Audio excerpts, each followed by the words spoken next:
Good afternoon and welcome to the Mesa City Council meeting for June the 17th. All of our council is present.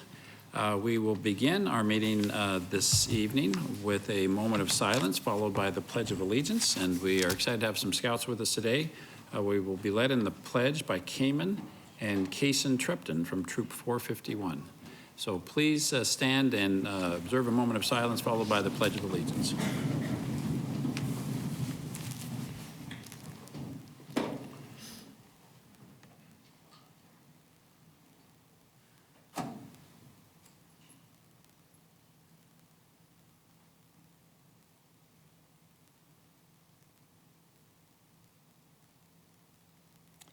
Thank you very much. Gentlemen, come forward, please.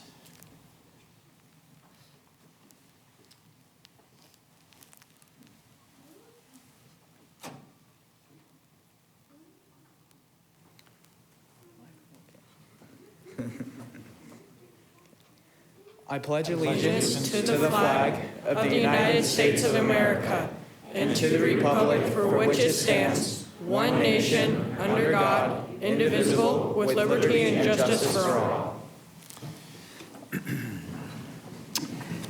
Thank you very much. The first item on our agenda for this meeting is awards and recognitions. David Fabiano from the American Public Works Association. I'd like to invite David Fabiano from the American Public Works Association to come forward. He's here to award Beth Huning, our city engineer, with the American Public Works Association Top 10 Public Works Leader of the Year Award. Before I hand it over to David, however, I'd like to tell you a little bit about Beth. She's one of our very valued employees. Beth has served as Mesa's city engineer since the year 2007, with almost 40 years of related private sector design, construction, and municipal city engineering experience. She currently leads a team of over 100 engineers and professional staff in the development, design, and construction of the city's 5-year capital improvement program. Her department works with the private development community and utilities companies while also developing and managing the city of Mesa's right-of-way. David, please take it away. Thank you, Your Honor. Members of the council, it's a great pleasure to be here with you this evening to recognize truly an outstanding individual. A little bit about the American Public Works Association, if you don't mind to start out with. In 1894, the American Society of Municipal Engineers began. A few years later, there was another organization, the International Association of Public Works Officials, that was formed. Those two organizations were carrying forward their missions they found were overlapping. In 1934, they came together and hosted the first International Congress and Public Works Exposition, again in 1934. By 1937, they had found out that it made more sense to be joined together as one rather than trying to continue as two separate organizations, and the American Public Works Association was born. It represents all of those public works professionals across the United States and Canada. All 50 states, all 13 provinces of Canada have chapters where members are represented. Today, the American Public Works Association is comprised of over 30,000 public works professionals, again, in all 50 states of the United States and all 13 provinces of Canada.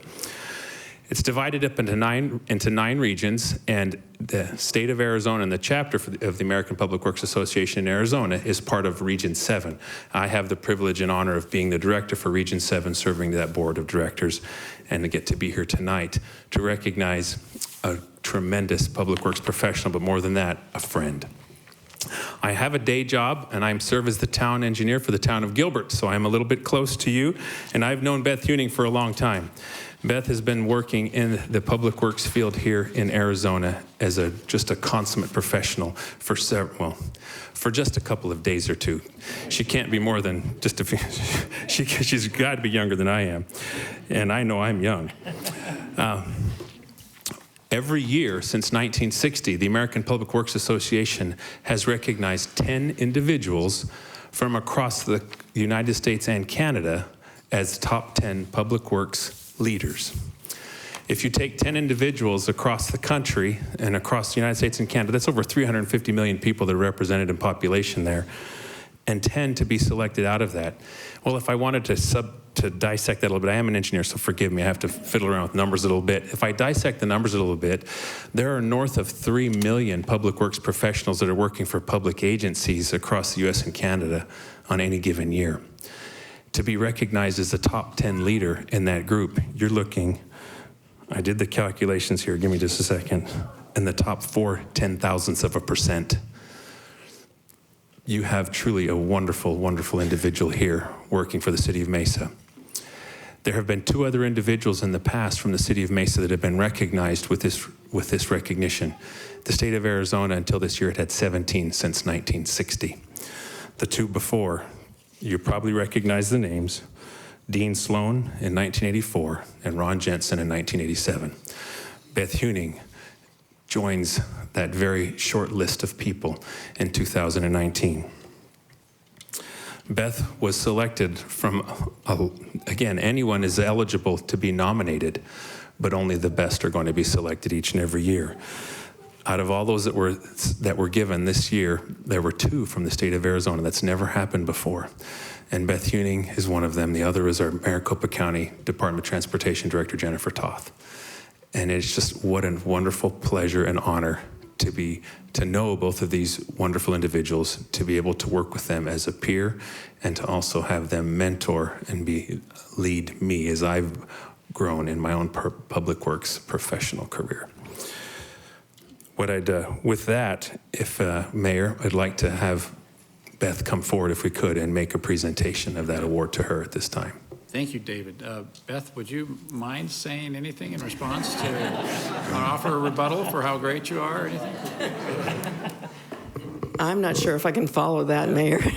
I definitely don't have the stats he has with me tonight, but one of the things they ask you, the chapter president approached me and said, we'd like to submit you. And I said, well, are you sure? You know, aren't there other people that have done more than me?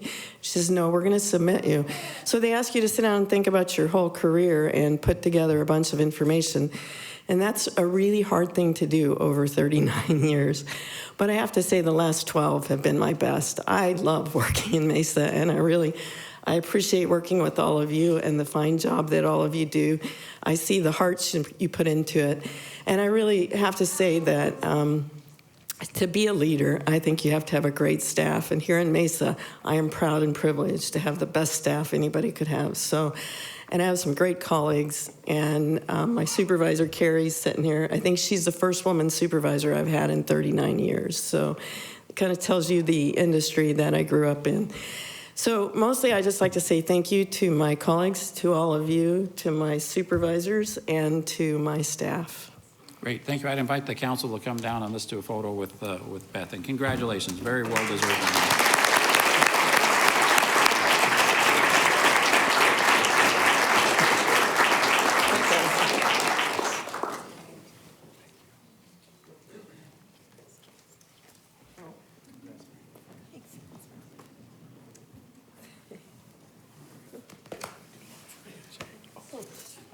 Expecting this, but mind holding that? We're gonna all squeeze in and look at all this stuff.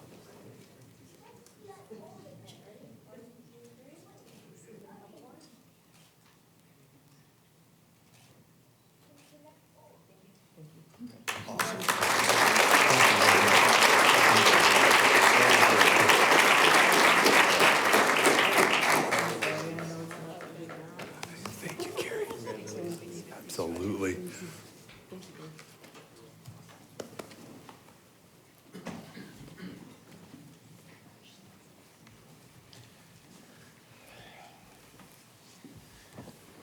Congratulations again, Beth, and hopefully a lot of young women were watching that and they'll pursue careers in engineering as a result of your great example.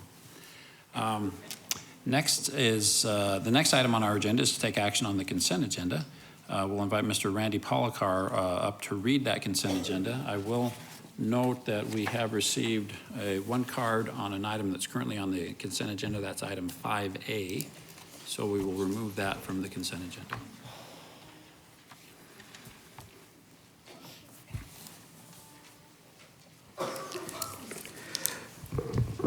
Good evening, Mayor and Council members. These are the items on the consent agenda. All items listed with an asterisk will be considered as a group by the City Council and will be enacted with one motion. There will be no separate discussion unless a council member or citizen requests, in which event the item will be removed from the consent agenda and considered as a separate item.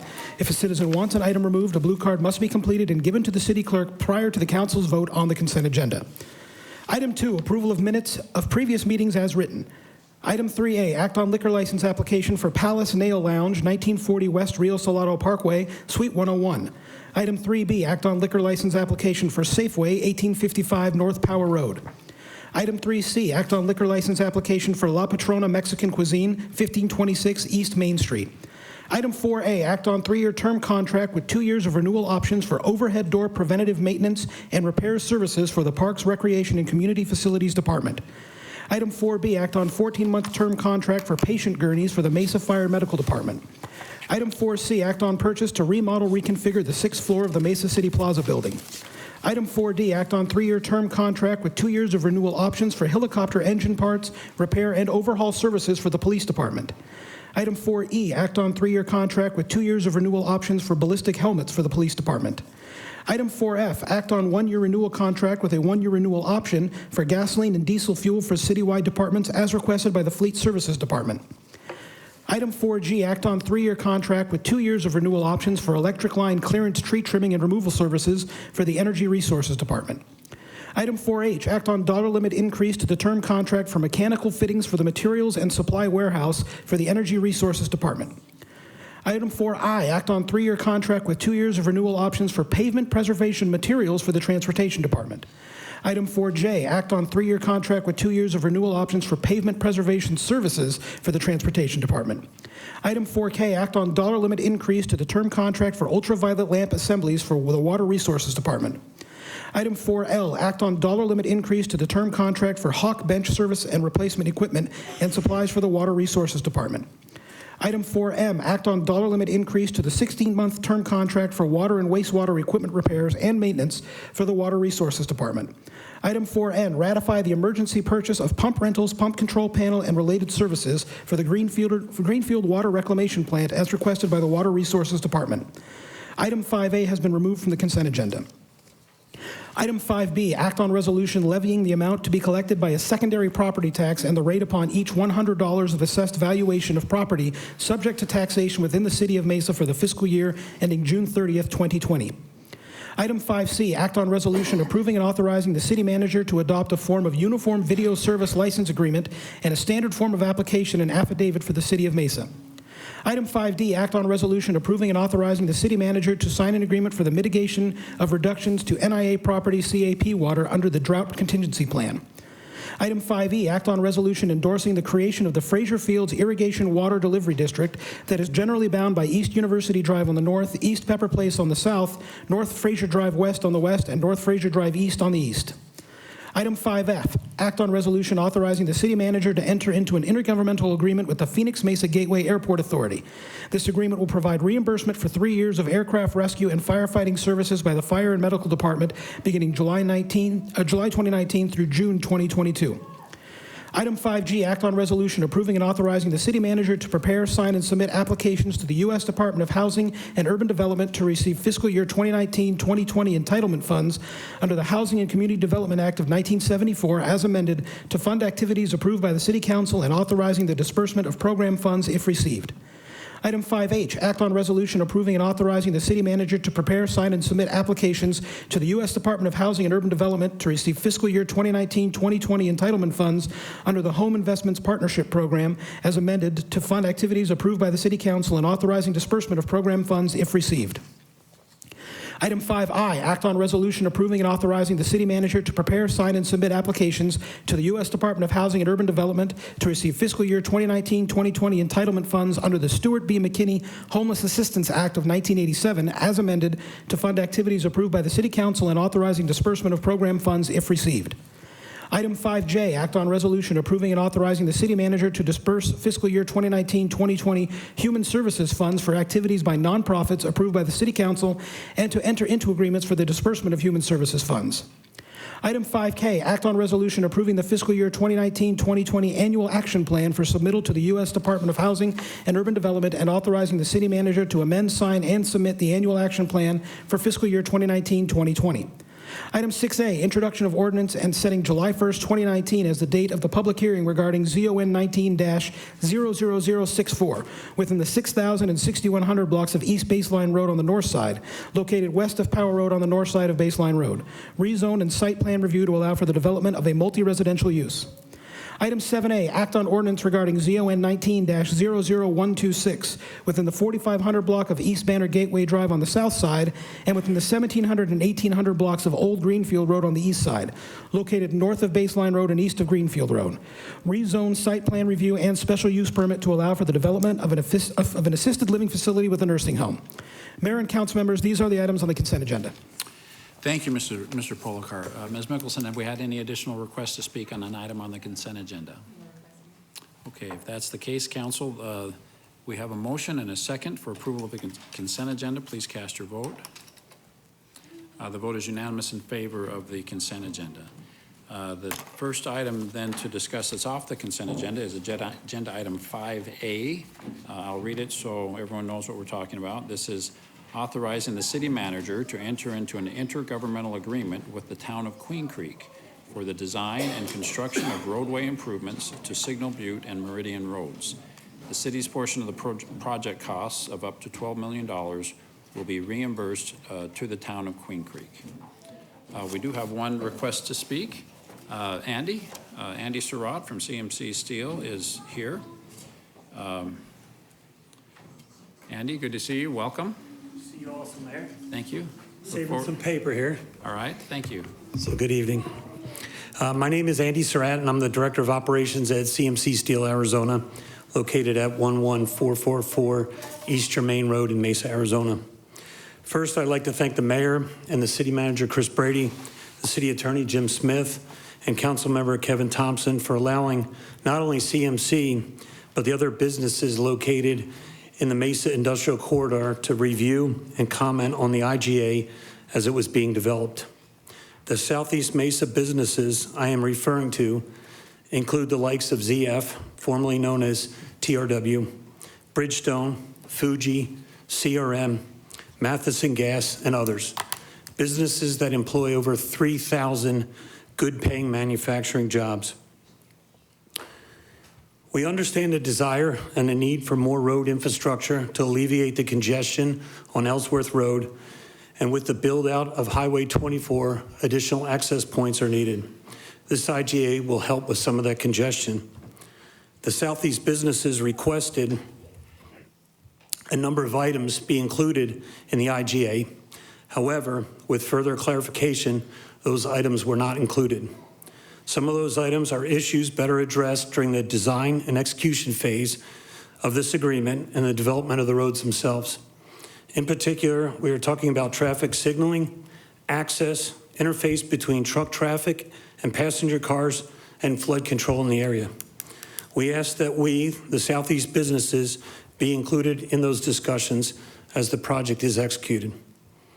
We are also appreciative of the support we have received from the mayor and his staff for the inclusion of a buffer between the industrial corridor and potential residential housing on the Arizona state land east of Meridian.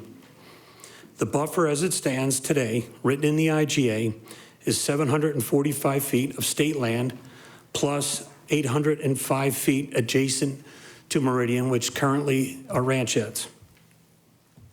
We are working with Arizona state land to develop restrictions on the buffer and appreciate the continued support from this council and further councils on this buffer and this issue. We, the businesses, will be involved as much as possible and will follow the development of the region in the years to come. Thank you for giving me a few minutes to speak about the IGA between Queen Creek and Mesa. Thank you. Thank you, Andy. Council, any comments on this item? I appreciate this has really been an interesting process for Mr. Thompson and I to be involved in over the course of several months. First of all, let me preface it by saying that the Southeast corner of our community, where a lot of these amazing heavy industrial businesses are located, is critically important to our city's economy. Hundreds of millions of dollars have been invested in that area, and there's thousands of high-paying quality jobs, so that we really can't overstate how important that part of Mesa is to our economy, and also can't overstate the commitment of Mesa City government to protecting that part of our community. But the situation that kind of prompted this agreement, anyone who has driven out in the southeast part of Mesa knows that the folks, particularly folks who live in Queen Creek, feel like they spend a good part of their life every day stuck in traffic. Ellsworth and Signal Butte roads are very substandard in terms of their capacity. So it's a very unique situation where you literally have the town of Queen Creek coming to the city of Mesa saying, if we gave you $12 million, would you build some roads so that people can get from Mesa to Queen Creek? That's an unusual scenario. You just don't see that happen very often. And so we need to be good partners with our neighbors in Queen Creek and build out the regional infrastructure. There's no question that these roads need to be improved. And we understand the urgency on the part of Queen Creek. So this is a win-win situation. It's also allowed us the opportunity to work with the town of Queen Creek and for them to make commitments to us to help us protect that industrial part of our city that I described to you earlier. So it's somewhat fortuitous that they need something and we need something and we can come together and help each other out. As Andy mentioned a moment ago, there's still, this won't be over for a while because the main rub out here is a state land that doesn't belong to anyone yet other than the state land trust. And so over the course of several years, that land will be sold. Queen Creek and the city of Mesa and the state land department are all committed to that. There being restrictions placed on that land that will prevent residential encroachment that will put at risk our industrial jobs in that area. So that is how this plan has come together. And it's been the subject of a lot of meetings, a lot of staff time, a lot of meetings on the part of Mr. Thompson and I with the stakeholders in that part of Mesa. But I think it's probably as good as it can be at this point. So I'm encouraging I will be voting in favor of this agreement. And for those folks who live in Southeast Mesa or in Queen Creek, the good news is that you will get some relief to the traffic congestion that's occurring in that part of Mesa right now. Mr. Thompson. Yeah, and Andy, I would like to add too that as long as I'm on council, you've got my commitment that you and the business community in southeast portion of District 6 have my commitment that I will work with you and our staff on all the transportation needs out there to ensure that you have the capacity and the ability on the roadways because there is a lot of heavy truck traffic. You know, there's something in the neighborhood of 4,000 or 8,000 trucks a week that traverse Germain Road. And so it's going to be, as the SR 24 comes in and as we start building out Signal Butte and some of the other roadways, there's going to be that commingling of heavy equipment mixed with the soccer moms in the morning. And so we're going to have to work with our business community, make sure that the environment is safe for everyone, for the truckers as well as the community. So you have my commitment that I'll continue to work with you and our staff to ensure that the area is protected and taken care of. Thank you. Thanks for being here. Council, any other comments? I see that Mr. Luna has made a motion, seconded by Mr. Thompson. Please cast your vote. The vote is unanimous in favor of agenda item 5A. Thank you very much. The next item on our agenda is item 8. This is items from citizens present. Ms. Mickelson, I have some cards. Have you received any additional cards? Okay. Thank you. Before we begin items from citizens present, I'd just like to remind the speakers that the policy is that we allow for 3 citizens to speak up to 3 minutes on each topic that is not on the city council agenda. In the past, I've had to interrupt speakers when their time was up to encourage them to wrap up their comments. To avoid that interruption, we will now be turning the microphone off after 3 minutes. So it's important, there's a clock up here that will go from green to yellow to red. So please, as you know, we don't want to interrupt people, but if you could just monitor, there's a clock that will click down the time, but plan on the microphone stopping at 3 minutes, okay? Thank you very much. The first card is from Mr. Verl Farnsworth.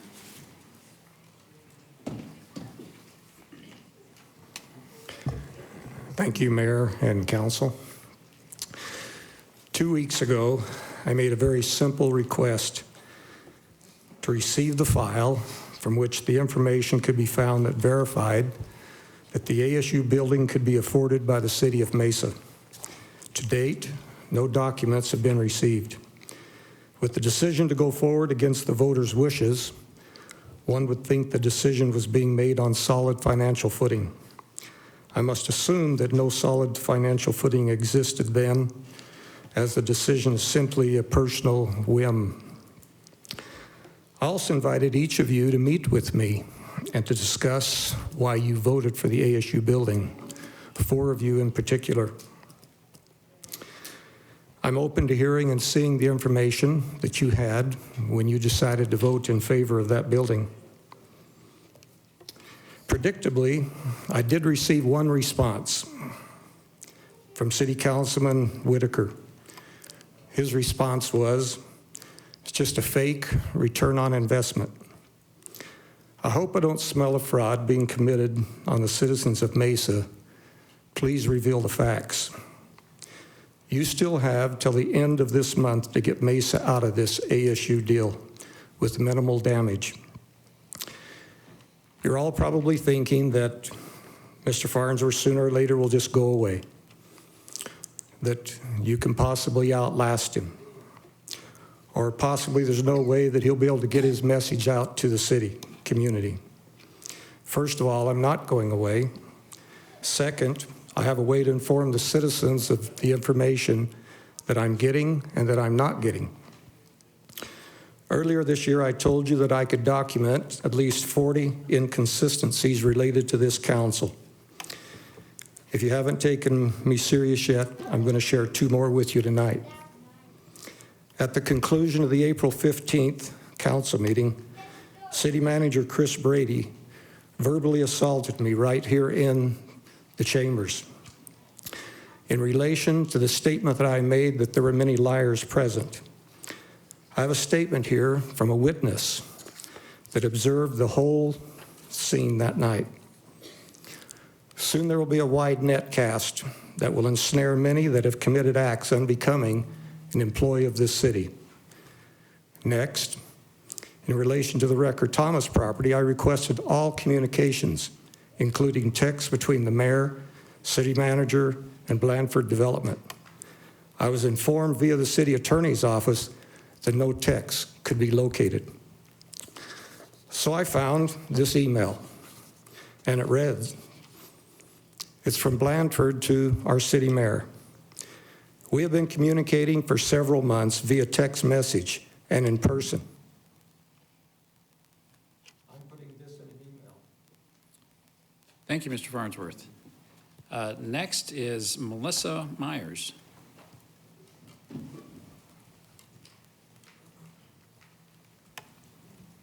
Good evening. Melissa Wetton-Myers, 2634 East Hale in Mesa. Mr. Mayor and City Council members, thank you for this opportunity for allowing me to speak with you tonight and share a topic that I'm passionate about. I'm a graduate student with Arizona State University and finishing up my master's in social work. And part of my research as my master's has led me to the topic of natural burial as I work in the hospice realm. Natural burial is defined as by the Green Burial Council as the necessity to use non-toxic and biodegradable materials such as caskets, shrouds, and urns. Basically, this means that everything, including the materials that people are buried in and the materials that they're shrouded in, are completely biodegradable. And And basically, Green Burial has been around since the beginning of time, up until the Civil War. And there's lots of information regarding the evolution of cemeteries and laws and regulations regarding how we bury individuals. But that is more than 3 minutes that I have.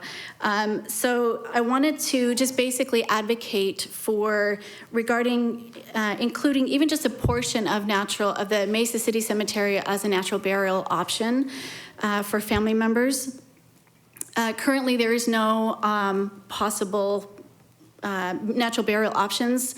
And basically, I just want to open up the discussion. I'm not going to make any changes tonight, and I know that it's not going to make any changes tonight. I just want to open up the discussion. There's 2 natural burials in the Phoenix metropolitan area. The first one is in El Mirage in the SunWest Funeral Home. Although it's really just a portion of the cemetery that is designated for natural burials. There's also a private Muslim cemetery right outside the city of Maricopa. And while though there is no casketing or embalming, there is a concrete slab that is used. I think that's a requirement of the city of Maricopa. It's understandable that there's going to be some concerns regarding handling deceased remains. However, most of those concerns have sprouted more from myth than scientific fact. Through my research, I've discovered that deceased bodies do not carry diseases. If handled properly, this includes refrigeration. And contamination doesn't occur from decomposing individuals. And it doesn't leak into the water system, especially with the zoning of the cemeteries is usually far away from, or the water pipes are down far enough into the ground that it's not going to affect. This also includes individuals who have undergone chemo or other drug therapies.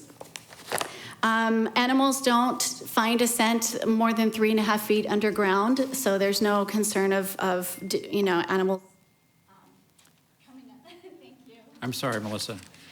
Please, I'm sorry, and we can't interact with you on the issue, but we do have a great cemetery staff that I'm sure would love to talk to you about that. Thank you. Next, we have several cards, but I'm under the impression, or I've been told that Nate Peterson will be the spokesman for the group of cards. But Nate, before you begin, I'll read into the record the additional cards that are part of your group. It's from, they include Heidi Scherer, Megan Young, Kimber Mendoza, Ryan King, Mary Alice King, Yvette Campo Friedman, Heather Neese, Ethan Neese, and Emily Neese. Please proceed, Nate. Thank you, Mayor, Council. My name is Nate Peterson, and my address is 456 North Vineyard here in Mesa. I'm speaking on behalf of the men and women of the Mesa Police Association and the Fraternal Order of Police. These 2 unions represent almost 100% of the Mesa Police Department. In May of this year, 95% of the participating members of the police department voted no confidence in Chief Raymond Batista. This lack of confidence was built over a year of distortions, nepotism, retaliation, and overall poor decision-making. During each visit with officers, Chief Batista continues to blame the MPA and FOP for the broken relationship and various issues within the police department. What he fails to comprehend is that the MPA and FOP are the direct voice and representatives of employees that he is belittling. Chief Batista refuses to accept responsibility for the damage he alone has caused. Chief Batista's briefing visits and campaign speeches are further eroding what's left of the low morale in the police department. If the chief truly cared about the members of the police department, he would have done this months ago. The only message our members are receiving from him is that he's been forced to apologize and is struggling through this entire process as pushing water under the bridge. It's obvious he does not care about what has happened. Mayor Giles, 564 brave employees participated in the vote. 535 of them state they have no confidence in Chief Batista. Each speech you give about the police department and public safety includes statements that we are your top priority, have your support, and have the hardest job there is.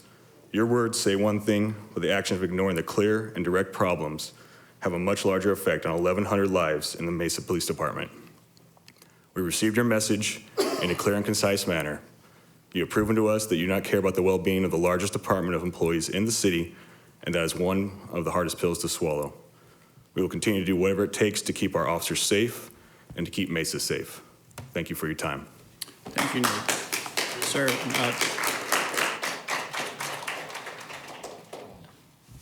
okay, we don't applaud in the council chambers, but and I understand the emotions attached, so understood. Thank you. That concludes the agenda items for this meeting. Is there a motion to adjourn? Thank you. All in favor, please say aye. Aye. We are adjourned.